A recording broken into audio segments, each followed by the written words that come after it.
Hello everybody, Mannix here. Going to be doing a quick little look at the Spyderco Ladybug in the Salt model. Now, if you're just looking at the Ladybug in general, you don't care about the yellow Salt version, everything I'm talking about with this knife just about applies to the regular Ladybug as well. Same knife, just a different blade steel. Now, what is the deal with the H1 blade steel? Why they call it the Salt? Because H1 is a nitrogen-based steel. I think it's 1% comprised of nitrogen versus carbon. There's very, very little carbon in it. I think it's like it's either 0.15 or 0.015%, some very low number of carbon. But because of that, because it's nitrogen-based, it won't rust on you. I want to say period, but it's... I've heard of some people say it will rust at a certain point, but that's like ridiculous. I've seen people do tests on this where they'll have it dunked in salt water for over a week or weeks, and there's still no rust on it. So that's kind of crazy to think. I guess technically, yeah, it might rust if you really did something wrong with it, yeah, but generally speaking, no, it's a rust-proof steel, and that's what's so insane about this, and that's really cool. Now, is there a disadvantage of the H1 versus the VG10 that they normally put on their Ladybugs and such?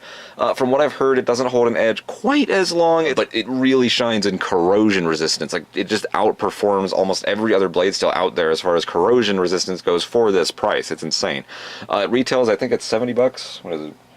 I'm looking at the website here. It is, yeah, $69.95 MSRP. I got this for about $47 on eBay from some seller somewhere. I don't remember who. It has a 4.375-inch overall length. Its blade length is 1.938 inches. Yeah, we're getting very specific there. The close length, or the handle length, is 2.438 inches. The edge length itself is 1.687 inches, so under 2 inches. 0.6 ounces, but I will be the judge of that. If you know me by now on this channel, I have my own little scale here, and I always like to measure them myself.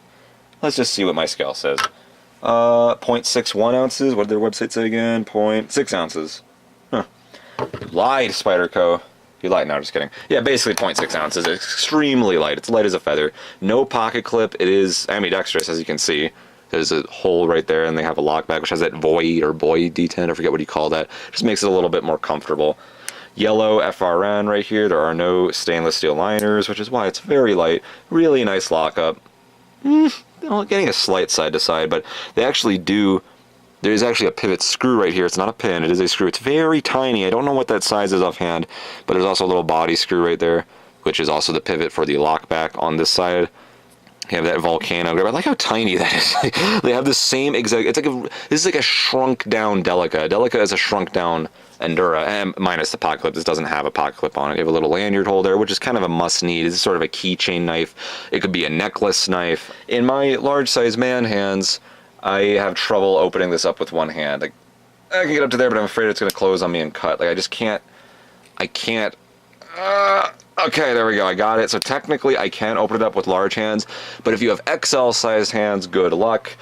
This is aptly named the Ladybug. It's a lady's knife, that's how I see it. If you have like little lady hands, some girls will have hands about my size, they won't be able to open it up, but most women will. There's a friend I know who happens to be a lady, and she says she can actually open it up with one hand, and my jaw dropped when she told me that, because I was like, what? I can't do it, I can't get a brace on it, because if it had a pocket clip, yeah, if it had a pocket clip, my fingers could be able to grip onto that right there, and I could, no problem.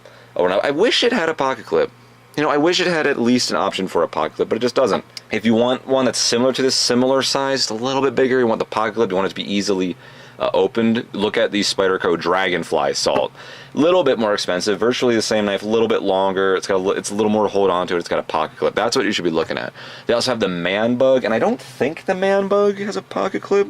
No, it doesn't. But the Man Bug, it's aptly named. It's designed to be probably a knife this size that can be opened with one hand. That's the Man Bug, and they do also sell it in the Salt, I believe.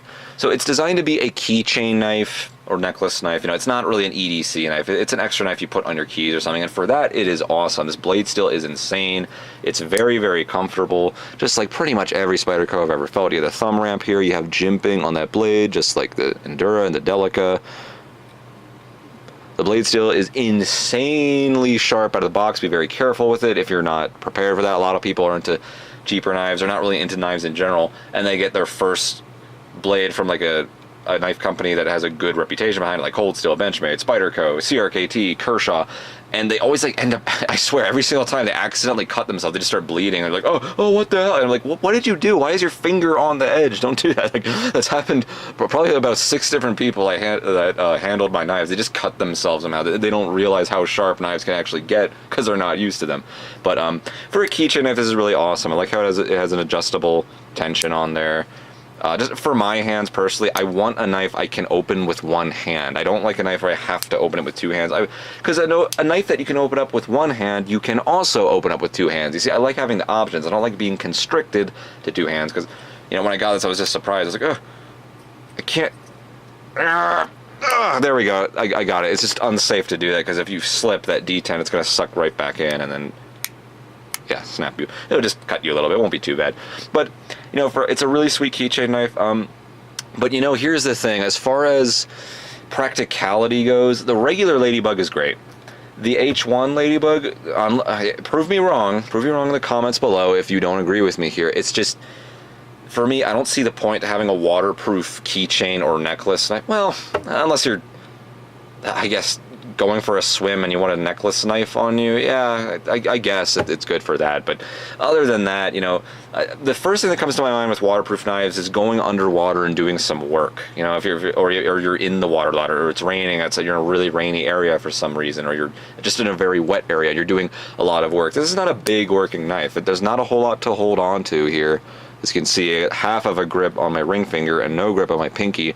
And don't get me wrong, it can cut through a lot of stuff, but and yeah, this is sometimes only the amount of edge you actually need when it comes to most tasks, but it's in the handle length. A lot of jobs, you're doing a lot of cutting and cutting, you need a lot to hold on to, so you have more control over it, doesn't slip out of your hands. Granted, there is a good amount of jimping right here in the handle and the blade, and it's very sharp, and your hand really locks into place, but ultimately, there's not a whole lot to hold on to because it's a small knife. It's just a small handle. It's not meant to do a lot of huge, heavy work.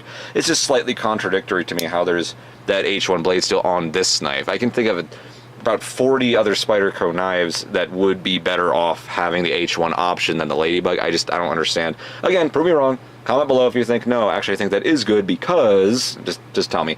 But personally, I think there's other options they could have chose to have the H1. Like, if you're going to get the Ladybug, I don't see why you'd want the H1 blade steel.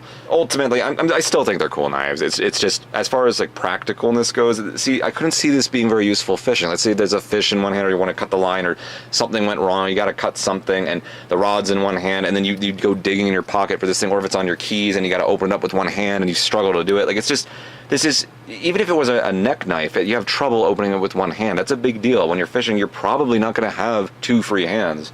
So it's not, I don't know.